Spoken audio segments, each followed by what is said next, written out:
sonsuz istəklərin var. Bitir istəklərin. Neçə ildir bitib istəklərin. Biri qutarıb dümsən o birisi. O birisi qutarıb bu birisi. Ağsaqqallar, yaşlılar, analar bitib istəkləriniz. Bitmir. İnanın mənim sözlərimə 500 ildə yaşıyorsunuz bitməyəcək. Əbədi bu dünyada yaşıyorsunuz bitməyəcək. Sizin istəyiniz bitməyəcək. Bir insan olaraq istəyiniz bitməyəcək. Əgər istəklər sonsuzdur, deməli sonsuz qüdrət bizi təmin edə bilər. Sonsuz qüdrət. O kimdir? O Allah. Məhdudlarla sən rahatlaşa bilməyəcəksən. Başa düşürsən? Məhdudlar səni qane eləməyəcək. İbrahim Peyğəmbər belə sözü vardı ya, La uhibbul afilin.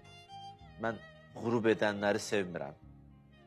Məşhur kəlməsidir İbrahimin. Biz nə qədər fəlsəfə yatıb. Mən qürub edəni sevmirəm. Yəni bir şey ki, ya bir müddətli idi, mən o sevmirəm. Mən insan olaraq belə xəlq olmuşam ki, qürub eləyəni sevmirəm. Mən fani istəmirəm, faniyə aşiq olmuram. Mən baqini axtarır mənim qəlbim.